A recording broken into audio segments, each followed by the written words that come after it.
What's up, everybody? Polo Sports Talk and Entertainment back again with another one. Hit the like button and sub to the channel if you're not a member, and also hit the notifications to get all of my content. All right, man. Let's go ahead and cook on this, okay? Because uh, there were several things that I wanted to point out, and I just want to make sure that everybody's hearing me loud and clear when it comes to this series and the finals, of course. Uh, what's up, True Viking? I see you in the building, Queen. Hope everything's all right. Now, the media man is nothing but carbon copies. What's up with it, Mike? They're nothing but a carbon copy because I've been telling people about Andrew Wiggins since really the beginning of the playoffs. Okay, uh, Andrew Wiggins has been more impactful than what people think.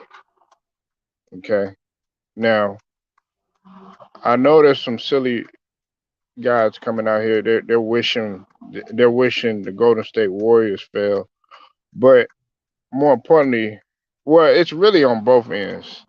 It's really on both ends. You know what I'm saying? They're wishing both teams to fail. Because a lot of people that don't like the Celtics, and a lot of people that don't like the Warriors, and particularly because what's up with it, Kev Cook? I see you in the building, man. Uh, now, what you have to understand is that both of these teams are not very liked on either end. If the Celtics win, come back and win the series in which the Golden State Warriors got more pressure on them, believe it or not, because they've actually uh, lost the lead before, and we don't want they don't want to have a deja vu uh, of what might take place. Now, Andrew Wiggins, I've been telling people about him. You know, Andrew Wiggins has really stepped in and filled in and done a lot of things that you've seen the past players do. Like, and I'm gonna go down the list, like a young Andre Iguodala. Uh, and I know this is gonna be tough for some people to hear, like a Kevin Durant. Okay, he fills that void. Okay, now I'm not talking about talent wise and none of that other stuff, but I'm talking about as far as a punch that you need. Okay, even with a Clay Thompson, even though that Clay Thompson, he's the one that's been he's had the monster game, and then of course uh, other players in the past where you never know what it was, where the scoring and where the defense was going to come from. And that's always been the Golden State Warriors culture. That's always been their MO. That's always been their calling card. Is that you never know where the scoring punch was going to come from. See, they were talking down on Wiggins uh, when he first initially came and was trying to gain concept of this offense.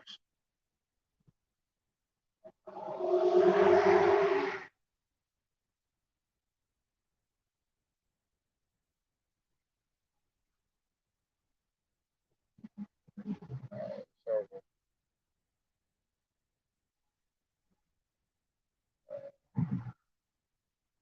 hold on 1 second.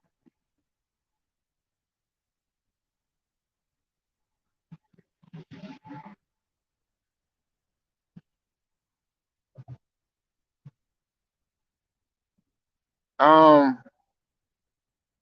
in order, I'm reading. I'm reading.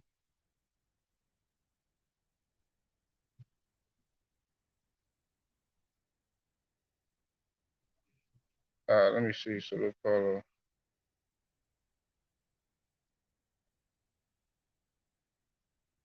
Well, Stephen, again, man, this isn't nothing new. Go back and go look at the other series, man, and go look at his rebounding total, and go look at. See, I could tell that you're not really you're looking at, okay, yeah, if he's putting up 20 or if he's putting up 30 and stuff. That doesn't say anything. Curry last night did not hit a three, okay, and he only had 16 points. All right, but if Wiggins does that, then and he has 16 points, right? Then you'll say, okay, well, wow, Wiggins had a great game, but Wiggins is capable of getting you 25, 30 points when needed. Now, but you have to look at other aspects of the game. He's been playing defense. He played defense in the previous two series, especially when it came to the Dallas series, and then the series before that. You go look, you could clearly see that Andrew Wiggins, and he's had his games where he struggled, but you could clearly see that Andrew Wiggins was a much needed piece and was a factor. So, like, I put to you like this: he's playing better than Jordan Poole. So that's a person that you really need to be putting a bulk of the criticism in. Now, Jordan Poole, he had a decent game. I mean, off the bench, him and Gary Payton. And Gary Payton, I like Gary Payton Jr. What he brings to the table. Love what he brings to the table. But you cannot discount Andrew Wiggins and what he brings. That's why the Warriors had got uh, Andrew Wiggins. And see what I said. If you listen to my last video concerning Andrew Wiggins, what did I say? Him being around champions, him being around the environment, him being around championship pedigree, him being around a winning environment, it's going to change his mindset and his mentality. And I also said that coming out of high school and then coming out of college, his trajectory was really, really high. You got to understand his athleticism is something ridiculous. That's why some people, they're like, oh yeah, well, he's like Tracy McGrady, even though I don't agree with that. Somebody said that they remind him of Tracy or T Mac, but I don't agree with that. you know what's up with it, Jam J? Now, another thing is that we got to talk about is Steph Curry, right? Everybody feels like with that game that Steph Curry had, uh, it might have eliminated him from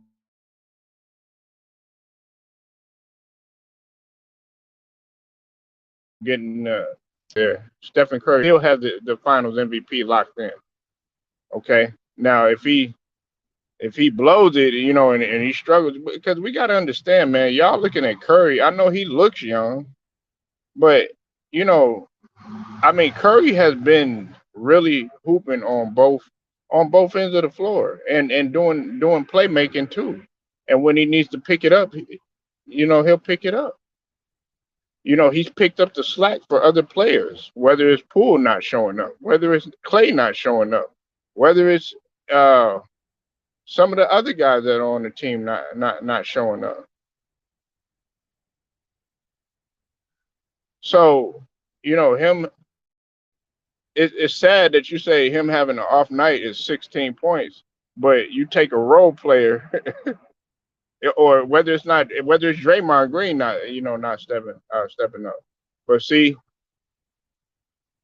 that's another thing that's going to lead me to something in just a second. Speaking of Draymond Green, that's going to lead me to something in just a second. But I want to stay with Curry for just a second. Curry, Curry's locked in. He wants this.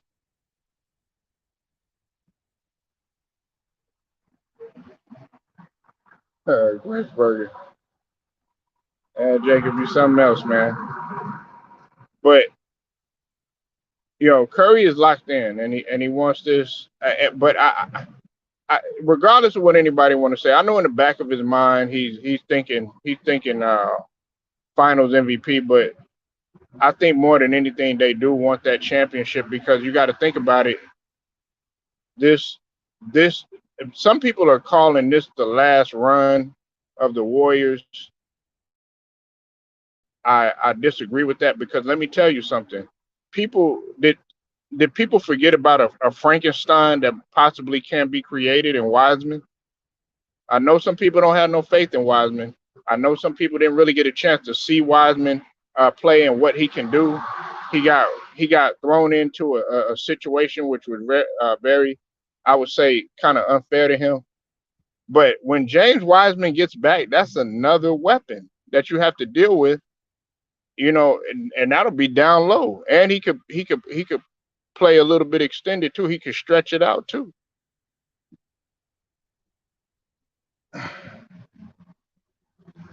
Yeah, Looney. I think Looney.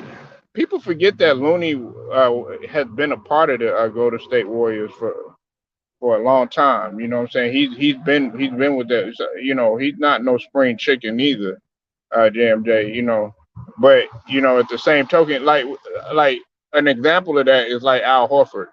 Al Horford, he's starting to show his age a little bit. Now you can sit up there and say Stephen Green, okay, does he deserve to be in a nursing home in this instance? But the only reason you're saying that is because, I mean, him playing back to back games where he's given the outpour, where he's clearly the one of the most effective, if not the most, almost the most impactful player on the floor. It takes a lot out of you, being that he's 36. That's the same thing with Curry, 34. When you get to your 30s and stuff like that, yeah, it's like with LeBron. He'll put up 50 one day, and then next thing you know, that very next game, guess what? It's like what happened, or he might end up getting hurt or something.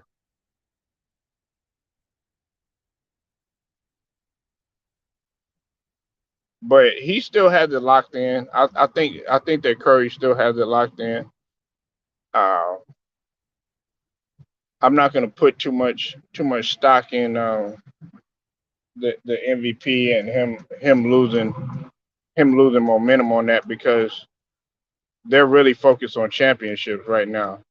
Uh, as much as I've been praising Ima Udoka and giving him props, Steve Kerr has made hell of adjustments, and I got to listen, Steve Kerr, man, I've been very critical of him over the years, but Steve Kerr is actually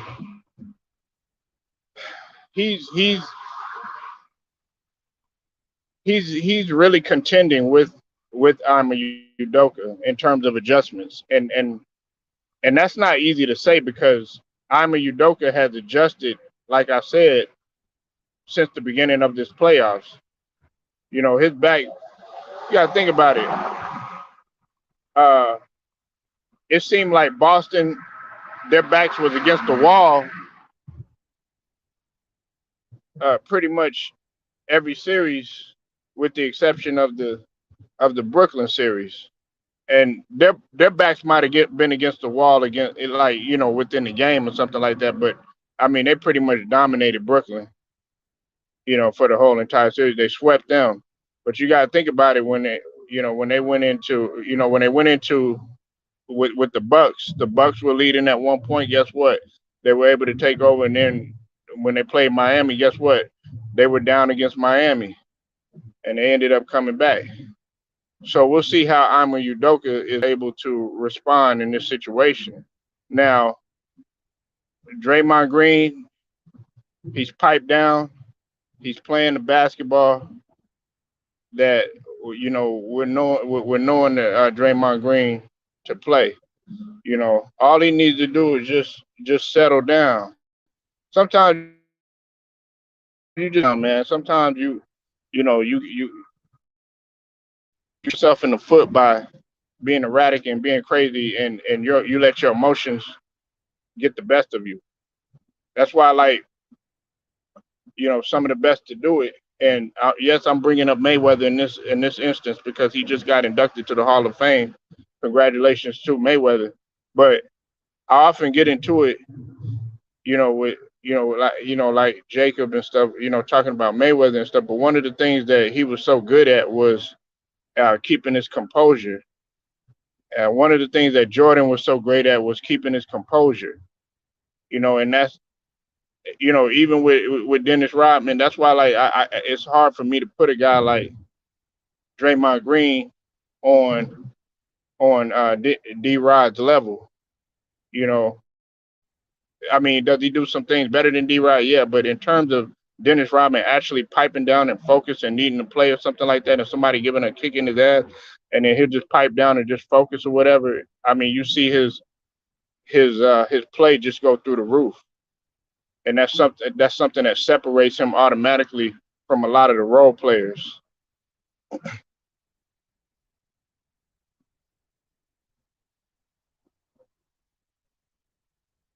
I don't know. Maybe so, yeah, because they've they pretty much 4 out of 8 years. I mean, and they'll be considered a dynasty, and they repeat it. People got to forget that the Warriors did repeat too.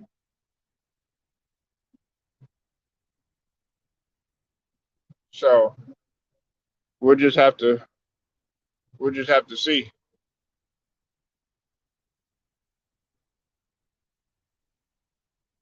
What's up with it, Scrub? I see you in the building. Matt, I see you in the building too. Now with the Celtics, the Celtics are losing the game more than they're winning. Man, they're losing the game. Why are you sitting there? They didn't hit a 3-pointer to save their life. And Boston to be a streaky, a very streaky team. Uh, Jason Tatum, man, and I like Tatum. I haven't given up on Tatum, but he needs to lead better. If you're drawing comparisons to the greats, you can't mentally you can't let things take a toll on you, and that's what he forgets. He's starting. Everybody talks about the ghost haunting the Warriors and everything about them possibly losing the lead or anything. Well, we gotta remember about the ghosts that are possibly haunting the Boston Celtics, because that's one of the things that they're coming out to prove is that they can they can get over the hump and win in a pressure situation again. Because they're just gonna call them just a failure, like they've done when they went to the Eastern Conference uh, Eastern Conference Finals.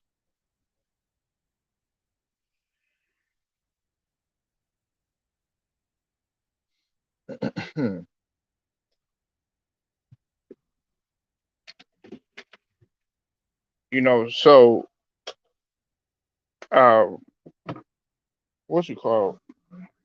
Ama Udoka is gonna have to make adjustments, and really the adjustment is not gonna come from a physical standpoint. Yeah, of course, You want to make you want to stop making ill-advised decisions and stuff like that. But it's all from a mental standpoint. A mental standpoint, and the other guys have got to step up. We can't constantly make excuses for them or be like, oh yeah, they done had a bad night and stuff like that. But can Boston win the series? Yeah, absolutely. I mean, can they win? Can they come back and win? Yeah. And believe it or not, the pressure is not on. It's not on Boston.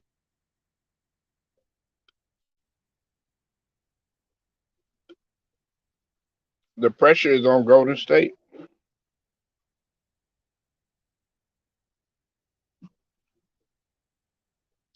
In my humble opinion. In my humble opinion, I really feel like the pressure is on them.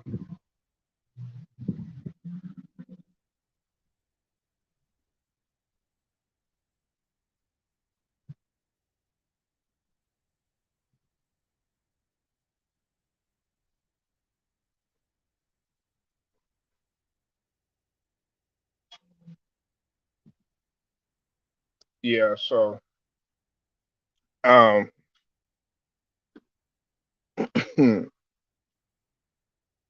we'll have to see what takes place, what they're gonna do. Uh, they need to stick to their bread and butter. I don't really feel. I feel like Boston has gotten away from their bread and butter, and now that you said Boston got to stop shooting themselves in the foot. Yeah, exactly, exactly. They're pretty much they're giving the game away. They had the lead. They were what they were up by by a few points. They just had to sustain it, but costly turnovers, and now Uh, shout out to Raw for TV. Definitely go sub to Two Raw. Now, um, Jason Tatum is all time leader in turnovers in the playoff. He pointed that out. Great, excellent work by Two Raw for TV. Definitely go sub to his channel. He pointed that out, and he surpassed LeBron James and took that mantle, which is clearly not a good look. Yeah, but which Williams are you talking about? Are you talking about both of the Williams brothers? Are you talking about Grant Williams? Are you talking about Robert Williams? Which Williams are you talking about?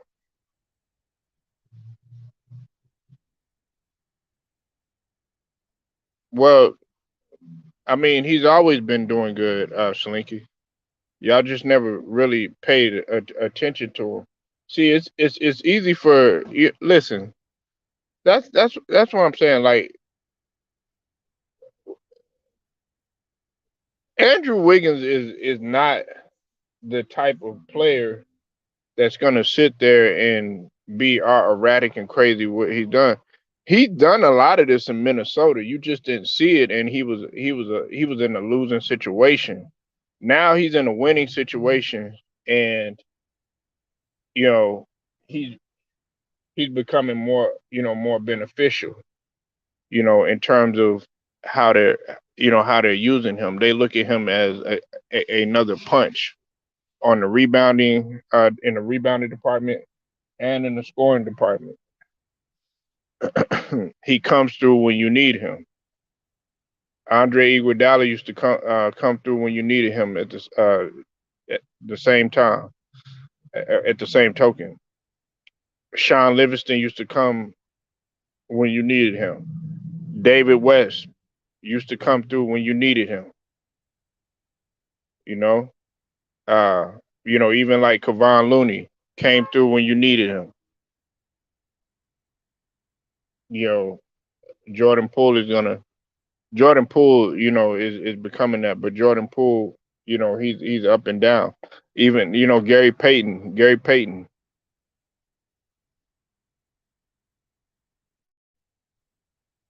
Are you talking about Robert Williams? Well, I'm not gonna get on Robert Williams that much. You know what I'm saying? Even though it's no excuses when you step in here and you play, but yeah, he does need to step up quite a bit. But I'm not gonna give him that much because we are talking about a guy that came off of a meniscus tear, a meniscus surgery.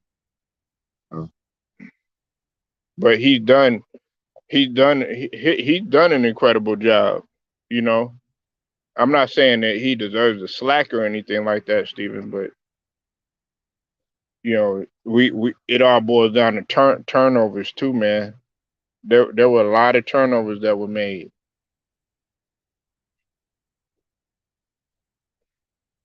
We could sit here and be like, oh yeah, this guy needs to step up, but that guy needs to step up. Well, when you're hustling hard and you're playing defense and you're doing everything necessary to protect the paint, you're rebounding, you're setting screens, stuff like that, but you're not getting the ball, or you're just there to clean up and stuff like that, then it's easy for you to say, oh yeah, well it's his fault and everything, but you don't know what type of value that brings. Hold on for a second, y'all.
All right, my bad, y'all.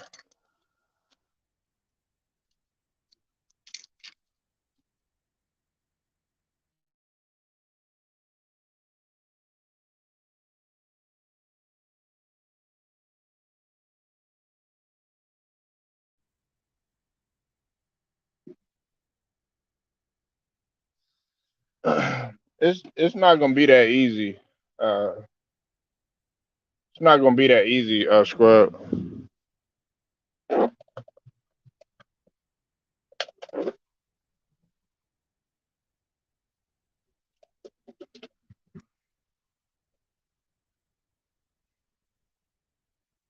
not gonna be that easy.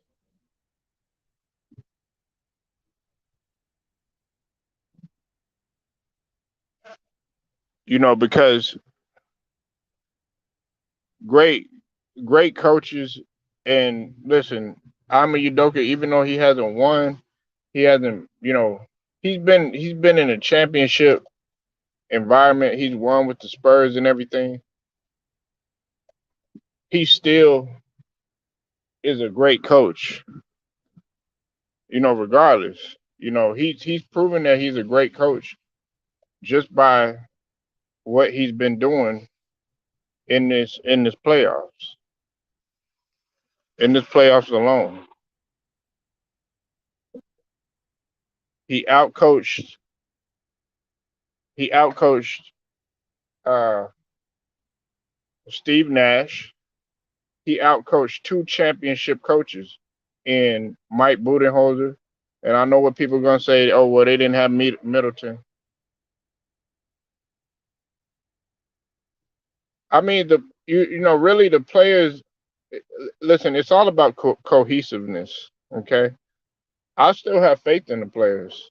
You know, I'm not a guy that because it all comes down to pressure, Scrub. We can't look at the game like, okay, well, all is all lost.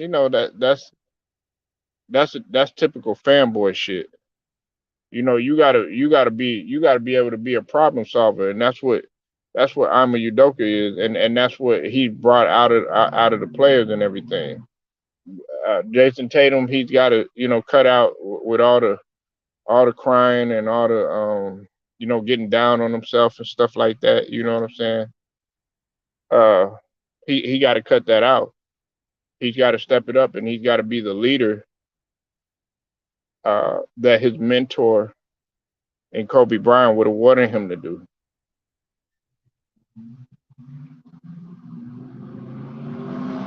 And I believe that he's going to do that. And Marcus Smart is clearly the leader of that squad. If Marcus Smart is not on the floor, then I'm gonna be honest with you, the Boston Celtics, they wouldn't really be in it as much because you need Marcus Smart. People talk about the emotional leader in Draymond. Well, what do you think Marcus Smart is?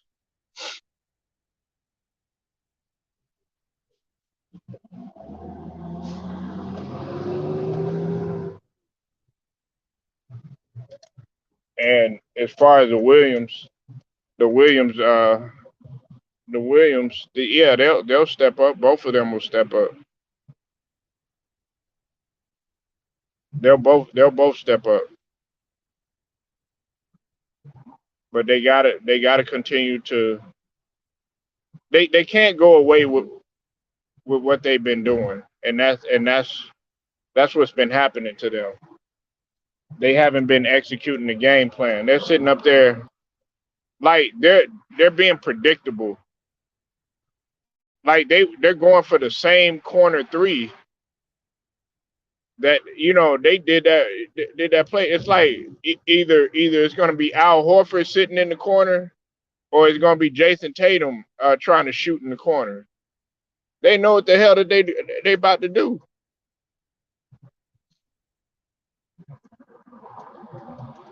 Meanwhile, Golden State has adapted to not having. They've adapted to, okay, I guess we're gonna have to win playing small ball.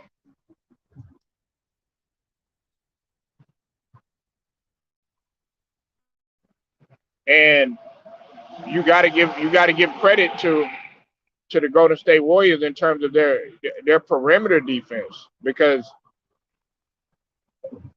everybody's talking about Curry had a bad game and everything. Well, look at what those guys are doing defensively.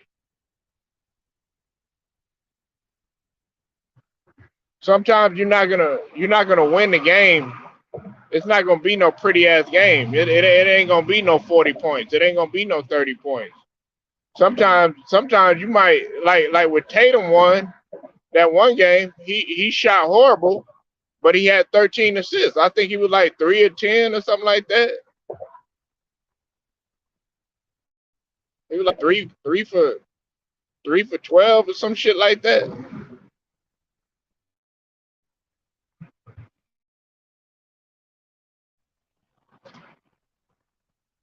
It's not gonna be like that all the time. You know, y'all want Curry. Y'all got so used to Curry.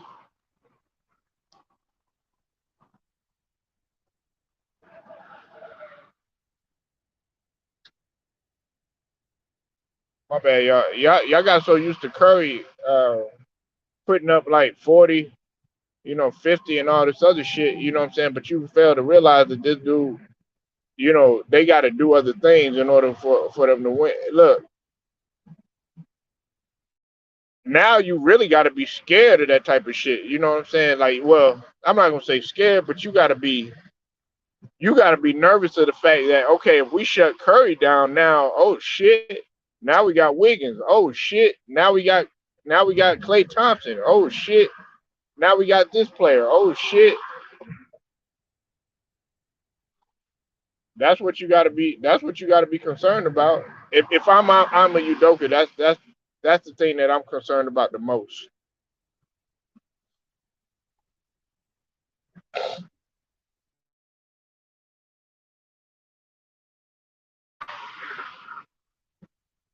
Right? Exactly. Exactly. Good point, Scrub. That's exactly what. Even with Curry playing like he did, they still they still won by a lot, man. But that's what it is, and that's what I mentioned to you. That's what I mentioned to y'all last time we talked, Scrub. You see, the Warriors are becoming they're that championship team now where you you have to respect their organization, being that, okay, if a player comes there, okay, they're coming there to win a championship. This might be their last stop or whatever. Sort of like what the Lakers used to be. Sort of like what the Boston Celtics used to be. Sort of like what Chicago was for a while. Even Miami for quite some time. You go there, to win a championship. You know, they got to be respected like that, and that's what they're turning into. So see, you have a team where on any given night, and I said the same thing about, on any given night you got like 7 to 8 players that can get you 20. I wouldn't say 20. Let me make sure I got this right. 7 players. Okay, Curry could get you 20. Wiggins could get you 20. Poole could get you 20. Kevon Looney, when he's on his A game, can get you 20. That's not gonna happen all the time. Uh Man, Thompson, he could get you 20. Gary Payton Jr., when he's on it, he could possibly get you 20.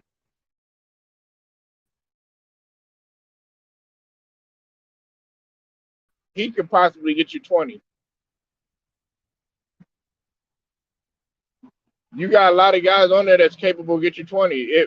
And I don't see, even, if Draymond was, feeling himself or something like that, he one day could probably get you 20 or whatever. And I'm not saying that's going to happen in the series or whatever, but you got a lot of guys on that team that are capable to get you. You never know where it's going to come from. So that's what makes a championship team, and makes you dangerous too at the same token.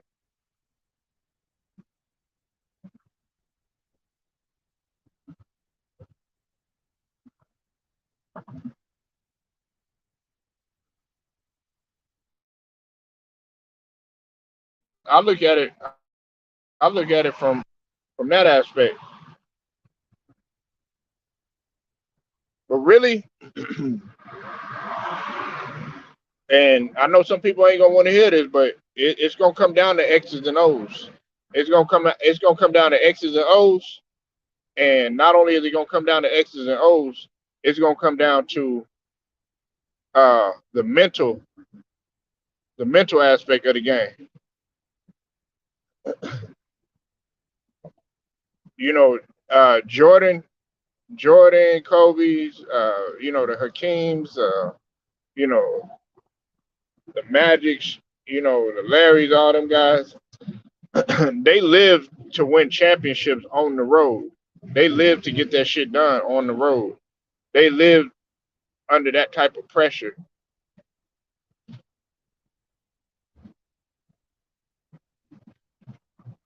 Yeah, fundamentals, but you still got to execute too. You can have the greatest fundamentals, but you got to be able to execute them shit though. You Execution was their biggest problem, but also they was predictable though at the same time. Look, you man, I'm gonna tell you like this, Scrub. What's up with it, Lewis? I, you know, a lot of people, man, they wanna sit up here and they wanna say, yeah, this guy athletic, that guy can shoot, this guy can shoot, and all this other stuff. Yeah, exactly. You know what I'm saying? Like, look,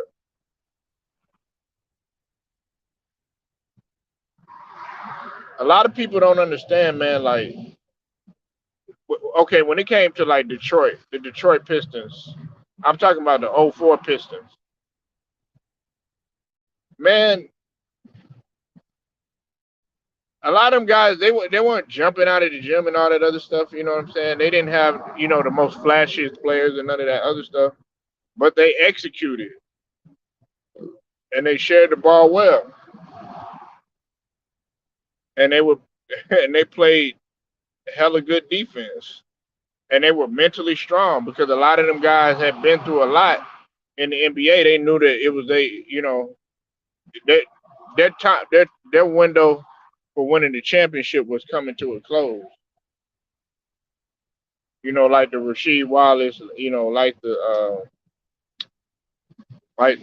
Chauncey Billups, or like Rip Hamilton.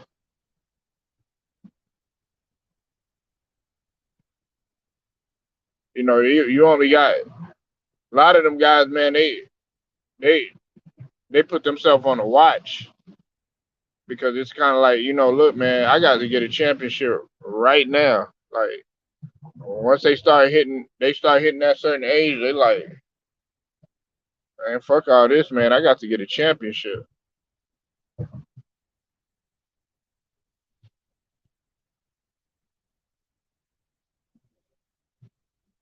Well, that was, man. That's always been the Pistons' mo.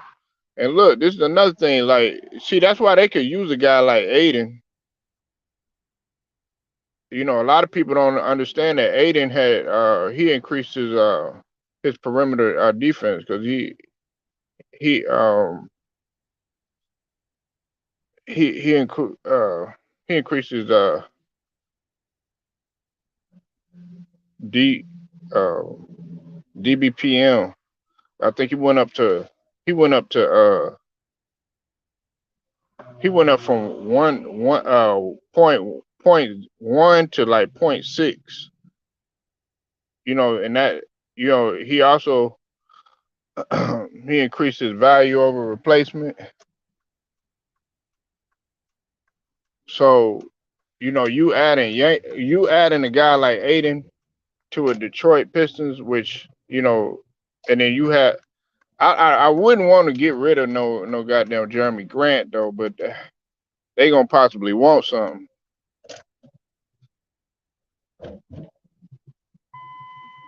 But that goes to show you, everybody thought that oh, okay, well Aiden he leaves, or the Phoenix Suns thinking, oh, he leave and stuff like that. Ain't nobody gonna be reaching and grabbing for Aiden. Hell nah, that ain't true.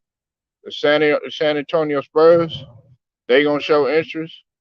Detroit Pistons, they gonna show interest. Everybody gonna show interest in Aiden because of what he brings to the table, man. We talking about a guy, man, that's a double double. We talking about a guy at 64% field goal percentage. You know, hell yeah, you got to feed that motherfucker. You got to feed Aiden.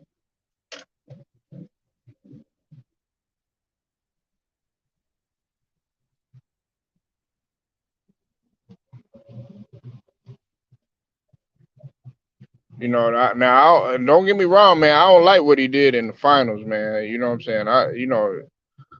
You gotta wrap that shit up like mentally. You know what I'm saying? You could tell why Monty Williams and everybody, and it ain't all Aiden's fault though. You know what I'm saying? Other players still gotta step up too. You know what I'm saying? Don't get me wrong, they still gotta step up too.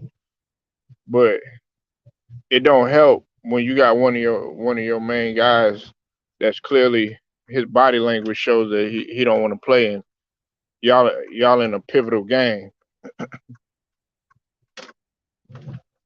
and you get blown out like that. That's always gonna be talked about.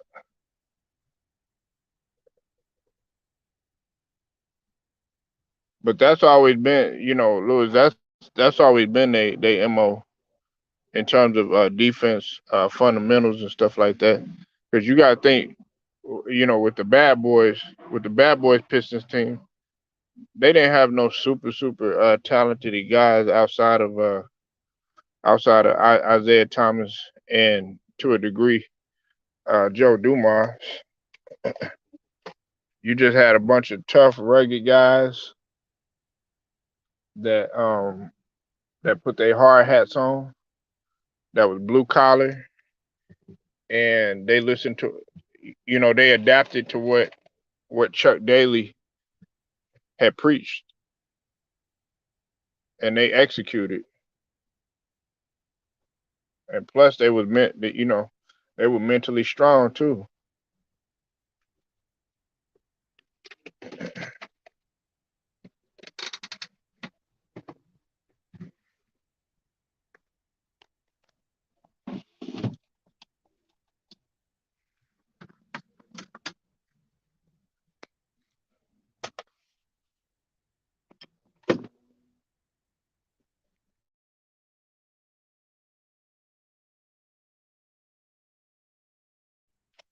But the Suns are thinking like, if the Suns get rid of Aiden, though, that would be, man. They probably, and I know probably my guy Hitman X, he probably gonna disagree, but look, y'all better get something hella good for Aiden, cause y'all don't see it right now, but losing a guy like Aiden, it's gonna do more harm than good. Because in y'all mind, y'all thinking, okay, well, we could get another big man that can do this or that could do that. Man, fuck that shit. I'm staying with Aiden. I'm staying with Aiden.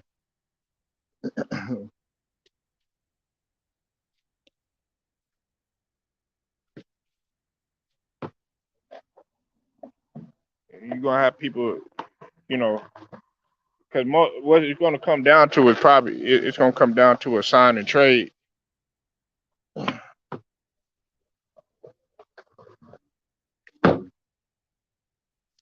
That's what it's gonna come down to.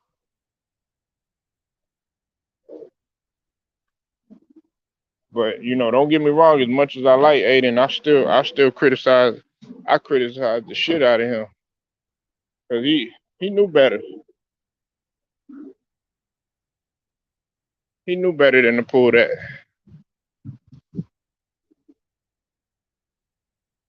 But at the same token, some guys is like, how can you blame them? You sitting up there, you everybody is so concerned about CP3 and Devin Book and all that other stuff, right? But when them niggas was gone, you got to understand he kicked up his play to a whole nother level.